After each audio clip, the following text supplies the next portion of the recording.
जय हिंद, नमस्कार। आप सभी भावी शिक्षकों का मैं अंकित पटेल टीचर्स एग्जाम स्टडी के यूट्यूब प्लेटफॉर्म पर मित्रों बहुत बहुत स्वागत करता हूं। हम लोग मित्रों सुपर टीईटी के अंतर्गत शिक्षण कौशल के जो 10 प्रश्न आने हैं उनकी चर्चा कर रहे हैं और यह टॉपिक नंबर तीसरा है। वर्तमान भारतीय समाज एवं प्रारंभिक शिक्षा, ये तीसरा टॉपिक आपका दिया हुआ है। अब तक हमने अपने दो टॉपिक, जैसा कि आप जानते हैं, शिक्षण की विधियां एवं शिक्षण कौशल पहला टॉपिक हम खत्म कर चुके हैं और शिक्षण अधिगम के सिद्धांत इस टॉपिक को हम लोग खत्म कर चुके हैं। इसके साथ साथ हमने शिक्षण के सूत्र भी देखे, शिक्षण की विभिन्न विधियां प्रविधियां के बारे में भी समझा और हमने सूक्ष्म शिक्षण को भी समझा। जो टॉपिक में नई विधियां है हमने उसको पूरा कवर कर दिया कि कहीं से छूटे ना। इसके बाद जो अगला टॉपिक दिया है वर्तमान भारतीय समाज एवं प्रारंभिक शिक्षा, इसको भी आज हम लोग देखेंगे। पहले आप समझ लीजिए कि इसमें हमें पढ़ना क्या है। देखिए, जैसा कि नाम है प्रारंभिक शिक्षा, तो हमको क्या करना है, प्रारंभिक शिक्षा की पृष्ठभूमि पढ़नी है कि प्राचीन काल में किस प्रकार की शिक्षा होती थी। आधुनिक समय में जो शिक्षा व्यवस्था है, प्राचीन समय में ऐसी शिक्षा व्यवस्था नहीं थी। तो पुराने समय में, प्राचीन काल में जब राजा महाराजा हुआ करते थे उस समय कैसी व्यवस्था थी। उसके बाद का जो समय आया उस समय कैसी व्यवस्था थी। जब हमारे देश में मुसलमान आक्रमण हुए, मुसलमानों का आगमन हुआ, उस समय हमारे यहाँ कैसी व्यवस्था थी। अंग्रेजों का आगमन हुआ, उस समय हमारे यहाँ कैसी शिक्षा की व्यवस्था थी। और अंग्रेज जब तक रहे उन्होंने क्या क्या किया शिक्षा के लिए, और जब अंग्रेज चले गए तो उसके बाद हमने क्या क्या किया शिक्षा के लिए। इन सब चीज़ों के बारे में हमें पढ़ना है। तो मित्रों, हम लोगों को प्रारंभिक शिक्षा की पृष्ठभूमि के बारे में पढ़ना है, आप लोग ये जानते हैं। और इसमें हम लोग वैदिक शिक्षा व्यवस्था को पढ़ चुके हैं। अगर आपने हमारा ये वीडियो ना देखा हो तो आप लोग सबसे पहला काम करिए कि आप लोग शिक्षण कौशल की प्लेलिस्ट में जाइए और वीडियो को देखिए। इसके अलावा अभी तक आपने टीचर्स एग्जाम स्टडी को सब्सक्राइब ना किया हो तो चैनल को सब्सक्राइब जरूर करें और पास में घंटी के निशान को जरूर दबाएं ताकि आने वाली वीडियो के नोटिफिकेशन आप तक पहुंचते रहे। मित्रों, आज के इस वीडियो में हमें बात करनी है बौद्धकालीन शिक्षा की। दूसरी शिक्षा व्यवस्था बौद्धकालीन शिक्षा व्यवस्था है। देखिएगा, जो गुरुकुल कालीन, जो वैदिक कालीन शिक्षा व्यवस्था थी, उसका सबसे बड़ा दोष था, क्या था? शूद्रों को शिक्षा न देना, स्त्रियों को शिक्षा न देना। यह उस समय का सबसे बड़ा दोष था। क्या शूद्र इंसान नहीं है? क्या उन्हें शिक्षा लेने का कोई हक नहीं है, अधिकार नहीं है? लेकिन यह सबसे बड़ा दोष था वैदिक काल में, और यही दोष उस व्यवस्था का सर्वनाश बना और आगे चल गए बौद्धकालीन शिक्षा व्यवस्था की ओर आगे लोग बढ़े। क्योंकि यह वो समय था, मैंने बताया था कि 500 ईसा पूर्व से लेकर 1200 ईस्वी का जो समय है वो बौद्धकालीन शिक्षा व्यवस्था का है। क्योंकि इस समय भगवान बुद्ध, जिन्हें आप सिद्धार्थ भी कहते थे बचपन में, और आपने इनकी कहानी पढ़ी होगी। मैं उनकी कहानी पर नहीं जाऊंगा क्योंकि वीडियो में इतना समय नहीं है। आपको कहानी का मौका मिला तो मैं कभी फिर बताऊंगा। आज मैं आपको ये बता दूं कि महात्मा बुद्ध, जिन्हें आप सिद्धार्थ के नाम से जानते हैं, आप लोग सभी जानते हैं कि इनकी क्या कहानी है, ये किस प्रकार महान पुरुष बने। बौद्ध धर्म के प्रवर्तक या संस्थापक आप इनको कह सकते हैं। और बौद्ध धर्म के प्रचार के लिए न केवल भारत में इन्होंने बौद्ध धर्म का प्रचार किया, बल्कि चीन के अलावा जापान, तमाम प्रकार के जो देश हैं वहां पर उन्होंने बौद्ध धर्म का प्रचार किया। भारत के अलावा कई देशों में इन्होंने बौद्ध धर्म को फैलाया। क्योंकि बौद्ध धर्म इन्होंने विभिन्न जगहों पर जाकर उसका प्रचार प्रसार किया, उसके गुणों से उनको लोगों को बताया, तो लोगों ने इसको अपनाया। और बौद्ध धर्म के प्रचार के लिए विकसित की गई शिक्षा व्यवस्था ही बौद्धकालीन शिक्षा व्यवस्था है। इसका उद्देश्य भी निर्माण प्राप्त करना है। जिस तरह वैदिक कालीन शिक्षा का उद्देश्य मोक्ष प्राप्त करना है, इसका अर्थ है निर्माण प्राप्त करना। इसका उद्देश्य क्या है? निर्माण प्राप्त करना। वहां पर जाति, धर्म, लिंग का भेदभाव था, लेकिन सबसे बड़ी बात, यहां पर जाति, धर्म और लिंग का कोई भेदभाव नहीं होगा। मित्रों, याद रखिएगा, शिक्षा बिल्कुल निःशुल्क होगी। कैसी होगी? शिक्षा व्यवस्था बिल्कुल निःशुल्क होगी। शिक्षा व्यवस्था निःशुल्क होगी। शिक्षा के जो केंद्र होंगे वो मठ होंगे, संघ होंगे, विहार होंगे। वहां पर शिक्षा के केंद्र क्या थे? गुरुकुल थे। यहाँ पर मठ, संघ और विहार होंगे। और वहां पर जो शिक्षा व्यवस्था थी वो संस्कृत के माध्यम से दी जाती थी। और यहाँ पर जन भाषा, और जन भाषा को ही हम प्राकृत भाषा भी कहते हैं। तो प्राकृत भाषा या जन भाषा प्लस पाली भाषा, कौन सी भाषा? पाली भाषा में शिक्षा दी जाएगी। और यहाँ पर आपको याद रखना है कि संस्कारों को भी महत्व दिया जाएगा। बुद्ध धर्म और संघ की महत्वता को स्वीकार किया जाएगा। प्रवेश की आयु, वहां पर जो प्रवेश की आयु थी वो कितनी थी? ब्राह्मणों के लिए 8 वर्ष, क्षत्रियों के लिए 11 वर्ष और शूद्रों और वैश्यों के लिए 12 वर्ष। शूद्रों के लिए तो शिक्षा व्यवस्था थी ही नहीं, लेकिन यहाँ पर जो शिक्षा की प्रवेश की आयु है वो 6 या 8 वर्ष है। और प्रवेश के समय एक संस्कार होगा जिसका नाम है, क्या है? प्रवज्या संस्कार। प्रवज्या संस्कार। और प्रवज्या संस्कार का अर्थ है बाहर निकलना। क्या अर्थ है? बाहर निकलना। प्रवज्या संस्कार का अर्थ है बाहर निकलना। कहाँ से बाहर निकलना? घर से बाहर निकलना। कहाँ से बाहर निकलना? घर से बाहर निकलना। यानी घर से बाहर निकल कर छात्र मठ में या संघ में या विहार में प्रवेश लेता है, इसलिए इसको प्रवज्या संस्कार कहा जाता है। प्रवज्या संस्कार में बालक अपने सिर के बाल मुड़ा लेता है, पीले वस्त्र धारण कर लेता है, एक चुटैया रखा लेता है और इसके बाद अपने गुरु से शरणार्थी होकर कहता है कि मुझे अपने शरण में लीजिए, मैं आपकी शरण में आता हूं और मुझे स्वीकार कीजिए। बुद्धम धर्मम गच्छामि, धम्मम शरणम गच्छामि और संघम शरणम गच्छामि। शरणत्रयी का अनुसरण करता है। और प्रवज्या संस्कार जब उसका पूरा हो जाता है तब वह केंद्र या मठ का सदस्य बन जाता है, किंतु अस्थायी सदस्य बनता है, क्योंकि उसकी जब शिक्षा पूरी हो जाएगी तो वो घर जा सकता है। प्रवज्या संस्कार होने के बाद उस छात्र को कुछ नाम दिए जाते हैं। वो नाम क्या है? वो उनका नाम है, अच्छा, जब वैदिक कालीन शिक्षा व्यवस्था में उपनयन संस्कार हो जाता था तब छात्र को नाम दिया जाता था द्विज।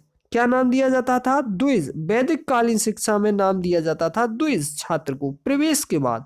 और यहाँ पर जो नाम दिया जा रहा है वो श्रमण, सामनेर, नवभिक्षु, सामनेर, नवभिक्षु और सिद्ध विहारक, और सिद्ध विहारक। सिद्ध विहारक यहाँ पर आपको याद रखना है, सिद्ध विहारक। तो आपको ये चीजें याद रखनी है मित्रों। तो यहाँ पर आप लोगों को याद रखना है कि जो प्रवज्या संस्कार के बाद है, छात्र को श्रवण, सामने, नवभिक्षु और सिद्ध विहारक का नाम दिया जाता है। छात्रों को 6 माह तक एक पोथी पढ़नी होती है। 6 माह तक एक पोथी पढ़नी होती है जिसका नाम है सिद्धि रस्ती। जिसका नाम क्या है? सिद्धि रस्ती नामक बाल पोथी पढ़नी पड़ती है, जिसमें 49 अक्षर, वर्णमाला के अक्षर उसको याद करने होते हैं। जब वो ये काम कर लेता है तो उसकी शिक्षा आगे बढ़ती है और उसे 5 विधाओं का ज्ञान प्राप्त करना होता है। 5 विधाएं। ये 5 विधाएं क्या क्या हैं तो सुन लीजिए। पहली विधा सुनिए, शब्द विद्या। दूसरी विद्या सुनिए, शिल्प स्थान विद्या। और तीसरी विद्या सुनिए, चिकित्सा विद्या। और चौथी विद्या हेतु या स्थान विद्या। और 5वीं विद्या आध्यात्म विद्या। इन 5 विद्याओं का ज्ञान प्राप्त करना होता है। 12 वर्ष तक शिक्षा व्यवस्था चलती है। 12 व्यवस्था तक शिक्षा चलती है। 12 वर्ष तक, 12 वर्ष तक शिक्षा चलती है। अब वह हो जाता है 20 वर्ष का, क्योंकि 6 वर्ष में प्रवेश लिया था, 12 वर्ष तक उसकी शिक्षा चली, 20 वर्ष का हो गया। 20 वर्ष के बाद उसको एक संस्कार कराया जाता है, उपसंपदा संस्कार। और उपसंपदा संस्कार के बाद उसको घर भेज दिया जाता है। यदि वह घर नहीं जाना चाहता है, यदि वह घर नहीं जाना चाहता है तो उसको 10 नियमों का पालन करना पड़ता है। और 10 नियमों को 10 शिक्षा पदानी कहा जाता है। और 10 शिक्षा पदानी अगर पालन कर लेता है तो वह मठ या विहार या संघ का स्थायी सदस्य बन जाता है। ध्यान रखिएगा, स्थायी सदस्य बन जाता है। आपको ये भी याद रखना है कि धार्मिक पाठ्यक्रम के अलावा बौद्धिक जो साहित्य है उसको भी पाठ्यक्रम में रखा जाता था। बौद्ध कालीन शिक्षा व्यवस्था में जो धार्मिक पाठ्यक्रम है वो तो था ही, साथ साथ जो बौद्ध साहित्य के जो ग्रंथ हैं उनको भी अध्ययन में रखा जाता था। पशुपालन, कृषि, चिकित्सा, गणित, लेखन, ये कताई बुनाई, ये सब चीज़ें, शिल्प कला, सिलाई, इन सब चीज़ों को भी सिखाया जाता था। इसके अलावा जो विधियाँ थी वो मौखिक विधि और रटने पर ज़्यादा जोर दिया जाता था। गुरु शिष्य में मधुर संबंध थे। स्त्री शिक्षा की बात की जाए तो प्रथम जो महिला थी जो शिक्षा ग्रहण की थी तो बुद्ध की विमाता प्रजापति गौतमी, जिन्होंने, जो कि महात्मा बुद्ध की मौसी थी, जिन्होंने महात्मा बुद्ध का लालन पोषण किया था, वो वह थी। तो ये जो था आपका क्या था, बौद्धकालीन शिक्षा व्यवस्था थी, ये आपको ध्यान रखना है। और यहाँ पर आपको एक पॉइंट और याद रखना है कि 6 लोगों को, कितने लोगों को, 7 लोगों को जो है, 7 लोगों को विद्या ग्रहण करने की क्या नहीं थी, अनुमति नहीं थी। पहला डाकू, दूसरा आ जाता है आपका चांडाल, तीसरा आ जाता है कोड़ी, चौथा आ जाता है सरकारी नौकर, पांचवा आ जाता है कैदी और छठवां आता है माता पिता ने आज्ञा ना दी हो जिसे वह, और सातवां आ जाता है कोई विकलांग व्यक्ति। तो इन लोगों को शिक्षा ग्रहण करने का अधिकार नहीं था। ये लोग शिक्षा ग्रहण नहीं कर सकते थे। तो ये इसका मैं समझता हूँ दोष होगा, क्योंकि शिक्षा ग्रहण करने का सबका अधिकार होता है मित्रों। तो ये इस प्रणाली का दोष रहा मुझे लगता है। आगे अगर हम बात करें, बौद्धकालीन शिक्षा व्यवस्था के बाद जो शिक्षा व्यवस्था आई उसका नाम था मुस्लिम कालीन शिक्षा व्यवस्था।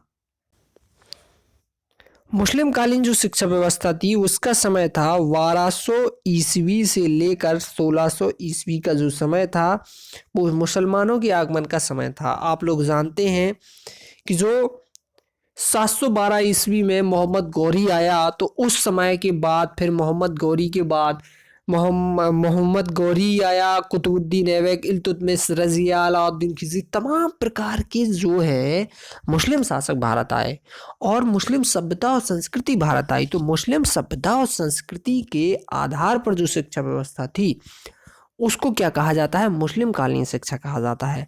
तो आपको याद रखना है कि जो मुस्लिम कालीन शिक्षा व्यवस्था है वो मुसलमानों की जो मुस्लिम सभ्यता और संस्कृति है उस पर दी जाने वाली शिक्षा व्यवस्था है। और मध्यकालीन शिक्षा इसको कहा जाता है। इस्लाम धर्म और संस्कृति का प्रचार करना इसका मुख्य मकसद था और उनका विश्वास था कि इस्लाम धर्म का प्रचार करने वाले को गाजी कहा जाता है। और इसका जो प्रमुख उद्देश्य था शिक्षा का इस व्यवस्था में वो सांसारिक या भौतिक ऐश्वर्य की प्राप्ति करना था। इस समय जो शिक्षा थी वो मौखिक थी और व्यक्तिगत थी। शिक्षा निःशुल्क थी, लेकिन शिक्षा व्यवस्था राज्य के संरक्षण में थी। ये खास बात है कि राज्य का संरक्षण था शिक्षा को। शिक्षा में आध्यात्मिक मूल्यों के अलावा आध्यात्मिक मूल्यों के स्थान पर मानवीय मूल्यों को महत्व दिया। अब तक आध्यात्मिक मूल्यों को महत्व दिया जाता था, लेकिन अब मानवीय मूल्यों को महत्व दिया गया इस शिक्षा व्यवस्था में। और आपको याद रखना है कि जो प्रारंभिक शिक्षा है, यहाँ पर यह पॉइंट महत्वपूर्ण है कि जो प्रारंभिक शिक्षा है वो किस भाषा में दी जाती है। प्रारंभिक शिक्षा दी जाती थी अरबी भाषा में। कौन सी भाषा में? अरबी भाषा में। किस भाषा में? अरबी भाषा में। और जो उच्च भाषा है, उच्च शिक्षा है, तो जो उच्च शिक्षा है वो जो दी जाती थी, उच्च शिक्षा, वो फारसी भाषा में दी जाती थी। कौन सी भाषा में? फारसी भाषा में। तो ये आपको याद रखना है, फारसी भाषा में। अगला है स्त्री शिक्षा। तो याद रखिएगा कि स्त्री शिक्षा केवल राजघराने या कुलीन वर्ग की महिलाओं को ही प्राप्त होती थी। सभी स्त्रियों को शिक्षा प्राप्त नहीं हो पाती थी। आगे बात करें अगर व्यावसायिक शिक्षा की, तो व्यावसायिक शिक्षा में हस्तकला, चित्रकला, आभूषण बनाना, ये सब, रथ बनाना, पत्थर काटना, ये व्यावसायिक शिक्षा थी। सैनिक शिक्षा, भाला, तीर कमान, तलवार चलाना, ये भी थी। और यहाँ पर कुछ संगीत, चित्रकला और स्थापित कला से संबंधित शिक्षा व्यवस्था दी जाती थी। और यहाँ पर जो प्रवेश की आयु है सबसे महत्वपूर्ण, प्रवेश की जो आयु है, अच्छा बताइए कि जो वैदिक काल में है उसमें प्रवेश की आयु क्या थी? तो मैंने बताया था कि ब्राह्मणों के लिए 8 वर्ष और क्षत्रियों के लिए 11 वर्ष और वैश्य के लिए 12 वर्ष। और बौद्ध काल में प्रवेश की आयु 6 वर्ष या 8 वर्ष थी। और यहाँ पर जो प्रवेश की आयु है वो बहुत ही महत्वपूर्ण है। 4 वर्ष 4 माह है और 4 दिन, ये प्रवेश की आयु है। 4 वर्ष 4 माह 4 दिन। अच्छा, प्रवेश के समय कौन सा संस्कार होगा? तो यह वहां पर वैदिक काल में प्रवेश के समय, गुरुकुल में प्रवेश के समय कौन सा संस्कार होता था? उपनयन। उपनयन संस्कार। बौद्ध काल में मठ या विहार में प्रवेश के समय कौन सा संस्कार होता है? तो यहां पर होता है आपका प्रवज्य संस्कार। और मुस्लिम काल में कौन सा संस्कार होगा? बिस्मिल्लाह संस्कार। कौन सा होगा? बिस्मिल्लाह संस्कार। बिस्मिल्लाह बिस्मिल्लाह संस्कार। तो बिस्मिल्लाह जो संस्कार है, बिस्मिल्लाह संस्कार, तो बिस्मिल्लाह संस्कार में कुछ कुरान की 55वां और 51वां अध्याय सामने रखकर कुछ आयतें पढ़वाई जाती थी। यदि बालक उसे ठीक से नहीं दोहरा पाता था तो बिस्मिल्लाह कह देना पर ही पर्याप्त समझा जाता था। तो आपको ये चीज याद रखनी है। आपको याद रखना है कि जब वह बिस्मिल्लाह संस्कार पूरा कर चुका होता था तो उस छात्र को शागिर्द कहा जाता था। क्या कहा जाता था? शागिर्द। याद कीजिए, वैदिक काल में जब उसका उपनयन संस्कार हो जाता था तो उसको द्विज कहा जाता था। और बौद्ध काल में जब उसका प्रवज्य संस्कार हो जाता था तो उसको श्रवण सामनेर नवभिक्षु सिद्ध विहारक कहा जाता था। और यहाँ मुस्लिम काल में जब उसका बिस्मिल्लाह संस्कार हो जाता है तो उसको शागिर्द कहा जाता है और शिक्षक को उस्ताद कहा जाता है। उस्ताद। तो ये आपको याद रखना है, निश्चित रूप से इसको आप याद रखिएगा। और यहाँ पर मैं आपको बता दूं कि जो प्राथमिक शिक्षा है वो मकतब में दी जाती थी। कहाँ? मकतब में। और जो उच्च शिक्षा है वो मदरसों में दी जाती थी। और मकतब और मदरसों में रहने और खाने की व्यवस्था पूरी तरह से की जाती थी। और यहाँ पर जो मकतब शब्द है, प्राथमिक शिक्षा के लिए जो मकतब शब्द है, मकतब, वो शब्द अरबी भाषा के कुतुब शब्द से बना है। और कुतुब शब्द का अर्थ है उसने लिखा। उसने लिखा। ये अरबी भाषा के कुतुब शब्द से बना है और जिसका अर्थ है उसने लिखा। मकतब में चाहे हिंदू हो, चाहे मुस्लिम हो, चाहे सिख, चाहे ईसाई, सबकी शिक्षा व्यवस्था प्राथमिक शिक्षा व्यवस्था होती थी। तो ये तो हुआ महत्वपूर्ण। इसके बाद आता है उच्च शिक्षा। तो उच्च शिक्षा जो होती थी वो मदरसों में होती थी। और मदरसा जो शब्द है वो अरबी भाषा के दरस शब्द से बना है। किस शब्द से? दरस शब्द से। और दरस शब्द का अर्थ है व्याख्यान देना। व्याख्यान देना। व्याख्यान देना दरस शब्द का अर्थ है। तो ये आपको याद रखना है मित्रों। तो ये सबसे महत्वपूर्ण था, इसमें आपको ये चीज याद रखना है। एक चीज और आप याद रखें, एक शब्द आता है दरगाह है। दरगाह या खानगाह। तो दरगाह या खानगाह में केवल प्राथमिक शिक्षा दी जाती है और वो भी केवल मुस्लिम लोगों के लिए। केवल मुस्लिम शिक्षा ग्रहण की जाती थी। केवल मुस्लिम शिक्षा ग्रहण कर सकते हैं दरगाह या खानगाह में। बल्कि मकतब में चाहे हिंदू हो, चाहे मुस्लिम हो, चाहे सिख, चाहे ईसाई, मदरसों में चाहे हिंदू, मुस्लिम, सिख, ईसाई कोई भी, लेकिन दरगाह और खानगाह में केवल मुस्लिम ही शिक्षा ग्रहण कर सकता है। यहाँ पर आपको कुछ चीजें और बता दी जाए कि जो शिक्षण का समय था, शिक्षण समय, मकतब में प्राथमिक शिक्षा के लिए प्रातः काल से दोपहर तक और उच्च शिक्षा में प्रातः काल से शाम तक, सायकाल तक। परीक्षा प्रणाली शिक्षक के संतोष के आधार पर होती थी। अगली कक्षा में छात्र को तब भेजा जाता था जब शिक्षक संतोष हो जाता था।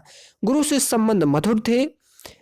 बीच में जाकर कुछ संबंध खराब भी हुए और अनुशासन बहुत ही कठोर दंड, शारीरिक दंड दिया जाता था और जो कि बहुत ही कठोर दंड दिया जाता था।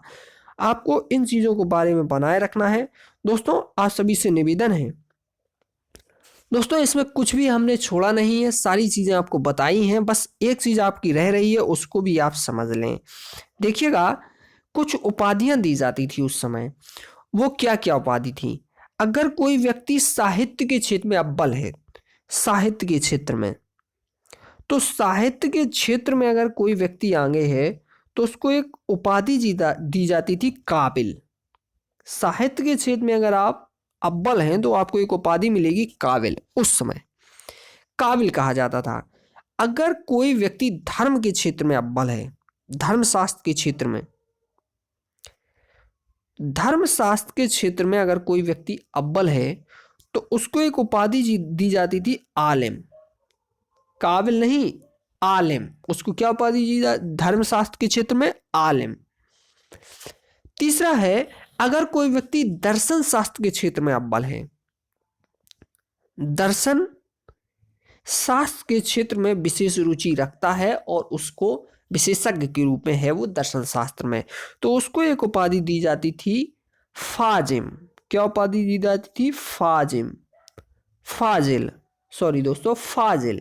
तो काबिल साहित्य के क्षेत्र में, धर्मशास्त्र के क्षेत्र में आलिम, और दर्शन शास्त्र और तर्कशास्त्र के क्षेत्र में फाजिल। और गणित के क्षेत्र में अगर कोई अव्वल है तो उसको रियाजी उपाधि दी जाती थी, रियाजी, रियाजी उपाधि दी जाती थी। ये 4 उपाधियां आपको याद करनी है। याद रखिएगा मित्रों, ये महत्वपूर्ण थे। आपको मैंने कोई भी कुछ भी नहीं छोड़ा है। आप सभी से पुनः निवेदन है कि यदि आप लोग पहली बार टीचर्स एग्जाम स्टडी के यूट्यूब प्लेटफॉर्म पर बिलोंग कर रहे हैं तो निश्चित रूप से आप लोग चैनल को सब्सक्राइब करें, पास में घंटी के निशान को ज़रूर दबाएं, क्योंकि आने वाली वीडियो के नोटिफिकेशन आप तक पहुंचते रहेंगे। घंटी के निशान को यदि आप दबाते हैं तो घंटी के निशान को और चैनल को सब्सक्राइब जरूर करें। थैंक यू दोस्तों, धन्यवाद, शुभ रात्रि।